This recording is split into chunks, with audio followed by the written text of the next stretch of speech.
Welcome to the CRPM podcast. My name is Maria Ristaska, and I welcome today Professor Ruth Ferrero from University of Madrid and the former Vice Prime Minister Ivica Bodzovski, Ambassador in Brazil. I would like to start a conversation on the topic of European integration, something that you're very familiar with, considering that Professor Ferrero is teaching European Union integration at the University of Madrid, and Ivica was heading this process of European integration of Macedonia as the Vice Prime Minister responsible for EU integration. The EU integration is somewhat stalled process, at least for the Western Balkans, but with the Ukraine conflict, the interest of the EU into the enlargement has been revived, I must say. This we can see from the statements of the EU officials, of the decisions to provide candidate status to Bosnia-Herzegovina, to Ukraine and Moldova, which opens the discussion for what we can expect in the future, considering these geopolitical changes in respect to the EU enlargement, and what will be the benefits for the Western Balkans. I think the war in Ukraine gives a window of opportunity for the Western Balkans after a while of being stagnation of the European enlargement towards Western Balkans. The geopolitical new context permits the Western Balkan countries to go ahead with their processes that have been stopped by since 2019 or maybe before that, even with Juncker Commission. There were told 2013. Yeah, Juncker already said that no further enlargement would be happening so soon. However, the situation in the eastern flank of the European Union revitalized the whole thing because it's being used as an instrument of cohesion inside of the European Union and outside for the countries who are candidates for joining the European Union. The problem here is that the Western Balkans should take into account that this window of opportunity has just been opened because of the war. So they have to profit at that, but not losing the point. So the thing is how the European Union is going to go further on this enlargement. Apparently, if we follow up all the reports coming from the European Commission, they are giving priority to Moldova and Ukraine before the Balkans, which is in a way is not fair for Western Balkans since they started before the rally for joining the European Union. So that means that basically what the European Union now is looking for an oasis of security and defense. The main problem I found out is that probably all the items that have been supervised will have to do with security instead of other items such as democratic institutions and rule of law issues linked with that, as it is the case, for instance, with the corruption and other stuff like, fighting against the oligarchs and, that kind of thing. So the thing here is that until which point the Western Balkan countries are able to go further on stabilization and institutionalization of democratic basis and rule of law in a liberal democracy. Since apparently the merit-based approaches are, losing track on that, as we've seen in the case of Serbia, for instance. So the most important thing would be security and stability. That's a paradox. The European Union has been approaching Western Balkans always in that sense, but this time they're just open up the door. For years, European Union has been putting all the attention on stability and security and let down the democracy, as we've seen in some cases in the area, like where they are build up these stabilotocracy regimes, which are not being blamed by Brussels and the capitals. Like basically, they are looking to other parts of the region, but not on democratic institutions. In addition, I should say that the main problem we got now in Europe, besides the threat of Russia and the eastern flank, is the crisis of liberal democracies. So what's going on in Europe itself has to do also with that. The extremists grow up in all European countries, and they are going further to build up a new kind of European Union, not following up the path of the Europe of values, but something else, probably more focused on security and defense, which is being by the mainstream political forces as well. So there is a danger on that frame that can lead us to build Europe of security and defense and forget about social justice and democracy as such. So there is a long track of matters that has to be implemented in the Western Balkans already. Not all of Western Balkans are the same, of course. Some, as such, it is the case of North Macedonia and Albania, have been improving a lot over the last years. But now maybe we've seen kind of stagnation on that because of this priority given to security and defense. As a matter of fact, they're trying to introduce by the Commission, by the member states, new criteria to enlarge, which has to put on the focus of the unanimous foreign policy for all the new member states. I mean, no one could join the European Union as far as they don't align with the majority foreign policy, taking into account that there is no such a thing in the European Union as a foreign policy. But anyway, the main priority is to focus on build up Europe against Russia. And from my point of view, I believe this is a wrong approach.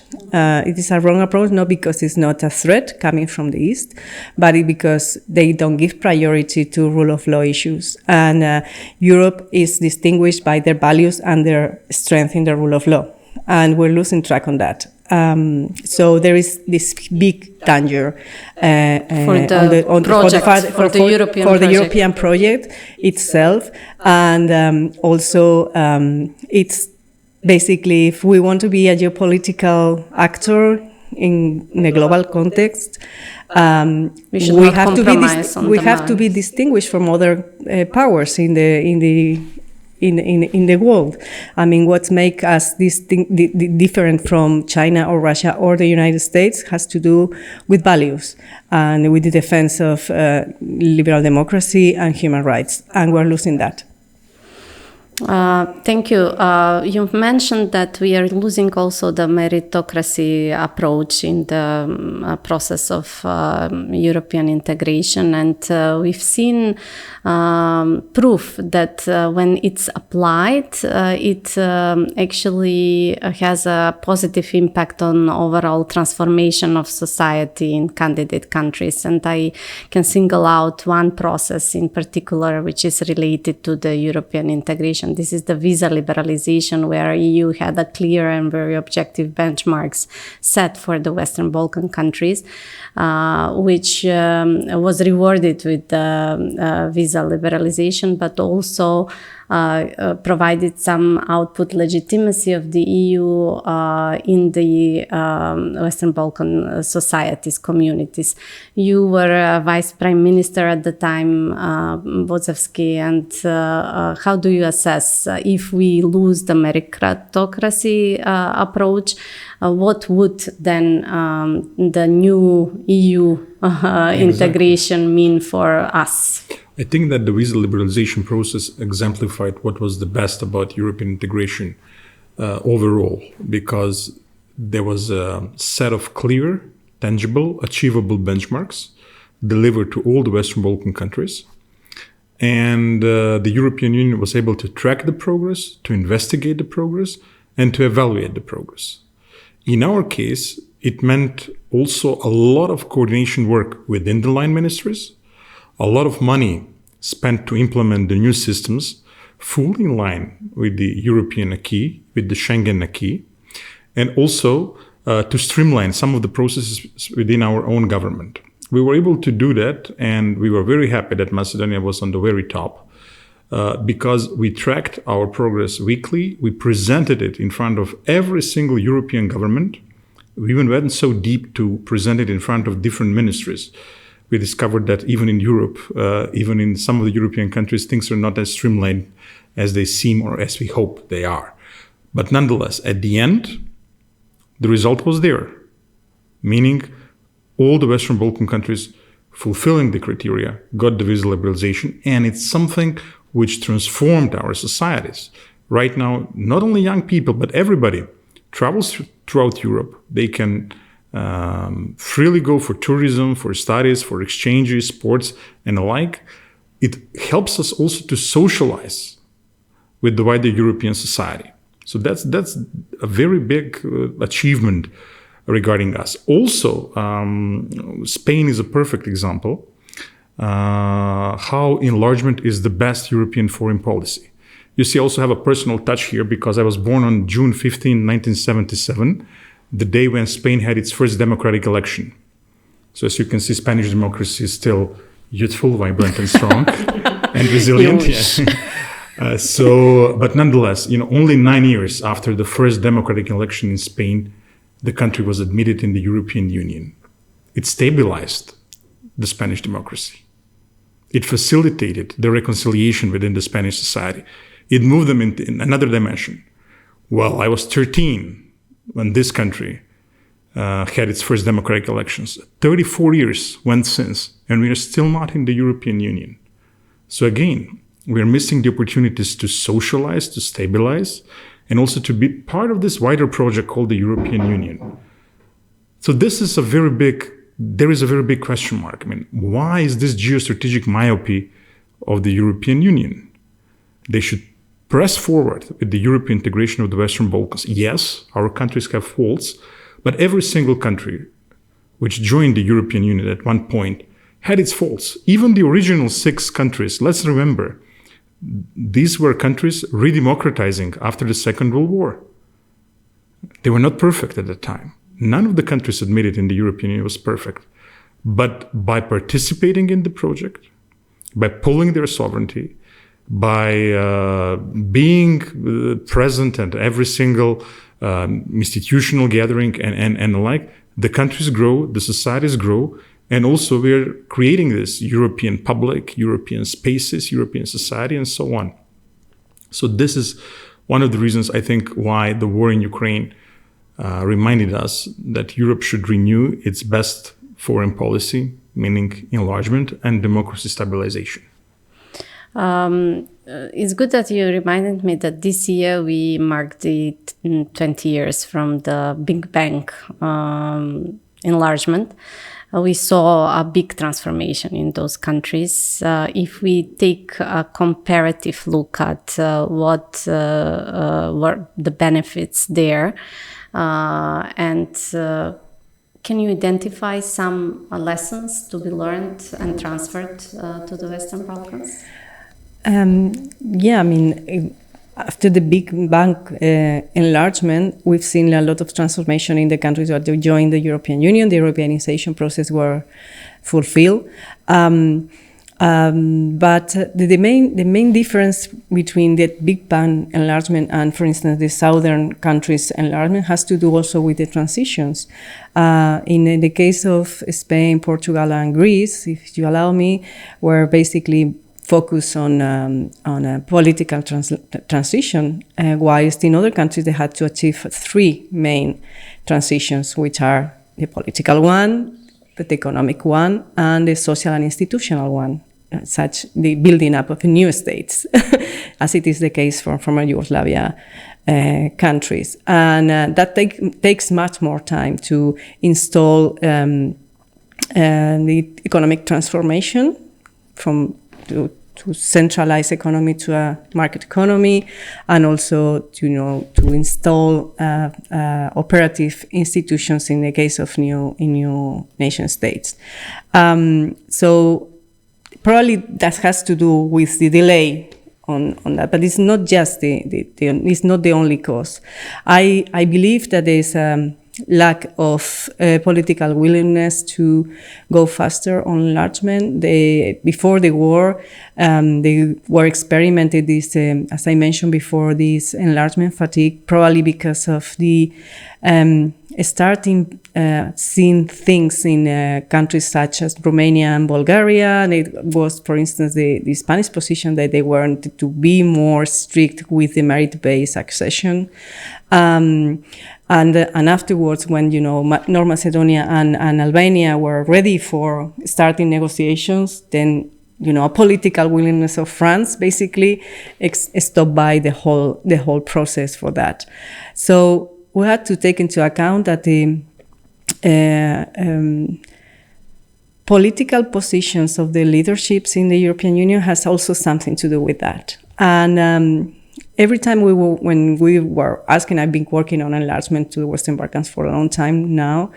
Every time you were asking experts and analysts about the situation of the Western Balkans, so who can Western Balkans give to Europe, to the European Union, the only answer that was given was security. And that was before Ukraine. However, they started to think that, and this is my own reflection, started to think, well, they are so tiny, there are a lot that may cause some trouble, and maybe we can stabilize the situation, give some security umbrella for them, and they can help us on, controlling some stuff that is going on the immediate borders of the European Union. And we've seen that, for instance, with the refugee crisis in 2015 and 2016, how the Intergovernmental Alliance in the European Union, not the whole of the European Union, but, the countries nearby of the region, signed agreements with Serbia and North Macedonia to, allow to open up refugee camps in the borders of the European Union. And they were happy with that. And also, we've seen it recently, or the most recently factor is, the open up of this asylum camp open up in Albania with a bilateral agreement with Italy.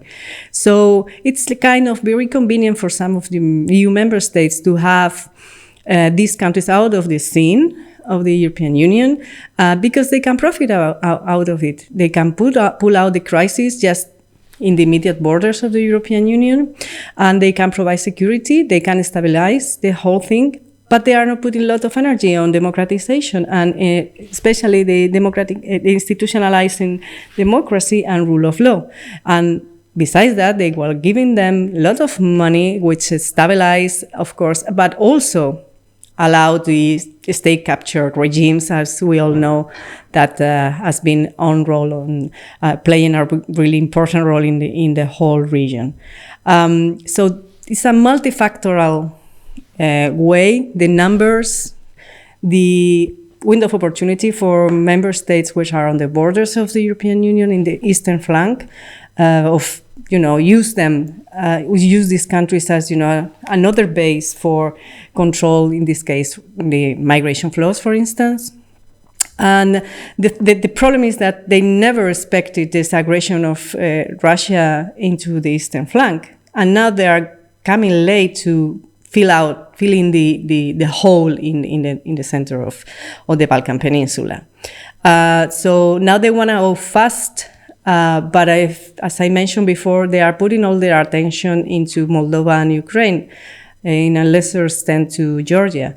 But I don't quite sure if the leverage of the European Union is getting too late to the Western Balkans because of the influence of other powers in these countries, with disinformation campaigns and economic investments that have been more increasing the perception of presence of, for instance, of China or even Turkey in some countries than the presence of the European Union. I mean, the European Union should make a big effort to get into the opinion, into the public opinion in relation with the presence of the European Union. The European need to win credibility among the public opinion, and it's very important to respond with concrete answers to the deliveries made by these countries. At the same time, I have this worry that at some point, because of all these years that had been waiting on this waiting room, these countries have just lost perspective about the transformations they have to implement in their own countries. I mean, the only goal they got is to get into the European Union, not to transform their own countries. So, of course, they wanted to get into union, but they also have to think about what is best for their own countries and how to improve and how they are committed with the installation of liberal democracy based on rule of law, independently of the criteria set by the European Union. I think they are all grow-ups and they had to take responsibility for that, and also to face it in equal terms as the countries in the European Union, especially since we are seeing some backsliding issues going on inside of the European Union. So there are two. It is the same process which is going in parallel. But I have the feeling that sometimes the Western Balkan countries, everyone has their own specificities, not all are the same, but they have to also work for them, not just to be in the European Union. It's like it became the only purpose to take up the tasks that had been assigned by Brussels. They don't think about their own necessities and their own development. I think that the key issue will be how the European integration process will affect the democratization reforms in our region. And unlike these countries that were in the Big Bang enlargement, where we have countries that had some history of democracy, they had to just go back to the collective memory of their own country to learn or relearn the democratic behavior. In the Western Balkans, we don't have that collective memory, and the risk of not having the democratization process being done properly is bigger. What do you think about I think that? What I just mentioned, even in the case of Spain, Portugal and Greece, the European Union played this role of democratic stabilization. Even after the Big Bang, yes, it's true, there has been some significant democratic backsliding in many of the Big Bang countries. But unlike the situation between the two world wars, there was no complete democratic breakdown. And one of the reasons why there was no democratic breakdown is the fact that then you get immediately excluded out of the European Union, and no political elite, no business elite in any of the countries of the European Union can actually allow this to happen. In the case of the Western Balkans, again, full European integration would also mean democratic stabilization, would also mean socialization of the political, economic, cultural elites of these countries with the European ones, much deeper than what we are seeing and experiencing right now. So yes, immediate membership, even though our countries are imperfect in terms of rule of law and the like, will actually accelerate democracy building, promotion of rule of law, and so on and so on. We've seen it in our case. For example, the foreign direct investment promotion policy helped the rule of law. I cannot think, of a foreign direct investment which had a problem in this country with the local judiciary. So why is that the case? Because first, there was a complete alignment of many of the European acquis with the domestic legislation, number one. And number two, it's within our national interest to actually attract, promote, and expand the foreign direct investments in this country. So it's a win-win game. On one hand, the European Union enhances the single market. Politically, it becomes much stronger. You can actually see after Brexit, we are all forgetting about Brexit. We are behaving as, a child. When the child is 3 years old, it just closes its eyes and thinks it's not there. So we're not talking about Brexit. It was a very, very, very big blow to the European Union and its global rating. One of the bigger ones, got out. But still, there are 6 countries in the Western Balkans eager to get in. Yeah. Also, the new countries. It gives a message that actually Europe is still EU attractive. is disintegrating, and with this process of enlarging towards the Western Balkans, we send a message that we are integrating further. Yes, we are expanding. We are still attractive. We are still a global power to be reckoned with. And in terms of rule of law, democracy, and it's the whole promotion. Continent. Yeah, exactly. In terms of promotion of democracy and rule of law and this is the best policy you can get. So I think that this politicking, if I may say so, going back and forth, appeasing domestic public opinion, because I think EU is not attractive in some of the founding members, and European integration is the one taking the blow, especially with Western Balkan countries and also with our neighbors, Romania and Bulgaria. They were not so bad. Are you referring to Macron? Well, among others. Among others. I think he represents the biggest country there. And of course, the founding country. But there are also other countries within this basket of non-committed, if I may say so, or hesitant when it comes. Well, even that can be resolved. Right now, a lot of proposals are floating around in Europe about gradual integration. I don't think that anyone in this country or in the Western Balkan countries will oppose to the project of, let's say, entering the single market, getting access to structural and cohesion funds, entering the Schengen zone, adopting euro, entering the OECD, and then waiting, for the political integration. If our citizens can have equal passports, like Norwegian citizens, basically European passports. If they can freely travel throughout the European Union, if we can participate at certain political debates within the European Union, we're there. Europe was always very creative about finding solution when there was a roadblock, finding a way around the roadblock.